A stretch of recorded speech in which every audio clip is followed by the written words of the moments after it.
ఇప్పుడు ఆవిడ అడిగినట్టు ఇంకుడు గుంతలు కానీ లేకపోతే మళ్ళీ ఓవర్ హెడ్ ట్యాంక్ కట్టుకోవడం కానీ ఇట్లా ఏమైనా ఇంటిని రీమోడల్ చేసుకునేటప్పుడు లేదా రెనోవేట్ చేసుకునేటప్పుడు ఎట్లాంటి జాగ్రత్తలు తీసుకొని చేసుకోవాల్సిన అవసరం చిన్న మార్పు అయినా అది పెద్ద మార్పు అయినా అంటేనమ్మా మనకు ప్రధానంగా సంపులు అదేవిధంగా ఇంకుడు గుంతలు ఈ ఇంకుడు గుంతలు ఎక్కడ ఉండాలి అంటేనమ్మా బోరుకు దగ్గరలో ఉండాలి.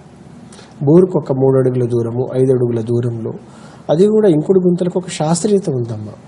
అదే గవర్నమెంట్ ఇచ్చిన దాని ప్రిన్సిపల్ అంటే నామ్స్ ఉంటుంది. ఇంకుడు గుంతలకు నామ్స్ అవి మనము తప్పనిసరిగా పాటించాల్సిందే.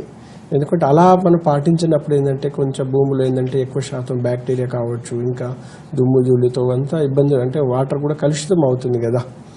అయితే ఇంకుడు గుంతలు తవ్వుకునే ముందు ఏంటంటేనమ్మా సింహద్వారానికి ఎదురు రాకుండా మనం చూసుకోవాలి. అదేవిధంగా గేటుకు ఎదురు రాకుండా కూడా మనం చూసుకోవాలి. స్లాబ్ కప్పు కింద కూడా ఇంకుడు గుంతలు ఉండకూడదమ్మా. ఎందుకంటే మనకు ఓపెన్ స్కైలో ఉండాలి. ఎందుకంటే వర్షపు నీరు డైరెక్ట్ పడుతుంది. పైనుంచి స్లాబ్లో ఉన్న వాటర్ లైన్స్ ద్వారా కూడా ఇంకుడు గుంతలు మనం పంపిస్తాము. అదేవిధంగా సూర్యరశ్మి కూడా పడాలి కదమ్మా. అక్కడ సూర్యరశ్మి పడడం వల్ల ఏంటంటే మనకు ఏంటంటే బ్యాక్టీరియా కావచ్చు, సూక్ష్మజీవులు కొంచెం నశించిపోతుంటాయి కదమ్మా. సంపుల విషయం మనం చూస్తేనమ్మా సంపులు ఎక్కడ పడితే అక్కడ తవ్వద్దు. సెప్టిక్ ట్యాంక్కి సంపుకు మినిమం మధ్యలో ఒక 5 అడుగుల గ్యాప్ అనేది ఉండాలన్నమాట. ఈ రోజుల్లో ఏంటంటే స్థలం లేనప్పుడు ఏంటంటే ఇరుకైన స్థలాల్లో చేస్తుంటప్పుడు తప్పనిసరిగా టెక్నికల్గా వాళ్ళు యూజ్ చేస్తున్నారు. సేఫ్టీ ప్రికాషన్స్ని ఉపయోగించుకొని అంతా చేసుకుంటున్నారు. కానీ తప్పనిసరిగా ఏదైనా సంపు ఓపెన్ స్కైలో ఉండాలనేది ఒక నియమం అమ్మ. స్లాబ్ కింద ఉండకూడదు, మెట్లకు ఎదురుగా ఉండకూడదు, డోర్లకు ఎదురుగా, గేట్లకు ఎదురుగా సంపులు నిర్మాణం చేసుకోకుండా ఉండాలి.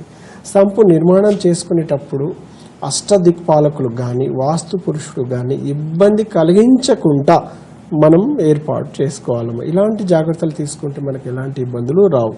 అలా కాకుండా మనం గేట్ ఎదురుగా ఒక సంపు తీసేస్తాము, ఉదాహరణకు చెప్తున్నానమ్మా. కానీ గేట్ ఎదురుగా సంపు ఉండడం వల్ల ఏంటంటే సంపు అంటే ఏందమ్మా గంగా మీదికి మనం తొక్కుకుంటూ మెట్లకు ఎదురుకు కూడా కొంతమంది పెట్టేస్తుంటారు. గంగాను తొక్కుకుంటూ పైకి పోవడం, మళ్ళీ తొక్కుకుంటూ బయటికి రావడం ఇది కూడా నిషేధం. ఎందుకంటేనమ్మా గంగాని ఆ సాక్షాత్తు పరమశివుడు తన శిరస్సు మీద ఎంతో పెట్టుకున్నాడు పవిత్రంగా. మనం అంతకంటే పవిత్రంగా మనం చూసుకోవాల్సిన బాధ్యత మన మీద ఉన్నది. అందుకని సంపుని ఈశాన్య వైపు కార్నర్కి ఇచ్చేస్తూ ఉంటాము. కార్నర్లో ఏంటిదంటే ఈశాన్యంలో కప్పు ఉండదు, ఓపెన్ స్కై ఉంటుంది కదమ్మా. కాబట్టి సంపులు ఎందుకంటే ఈశాన్యం పల్లము ఉండడం మంచిది. ఈశాన్యం గంగా సంబంధించిన అంటే వాటర్ సంబంధించిన కార్నర్ కాబట్టి అక్కడ ఉంటే మనకు దోషాలు ఉండవు. ఇలాంటి జాగ్రత్తలు తీసుకోవాల్సిన అవసరం ఉండదన్నమాట.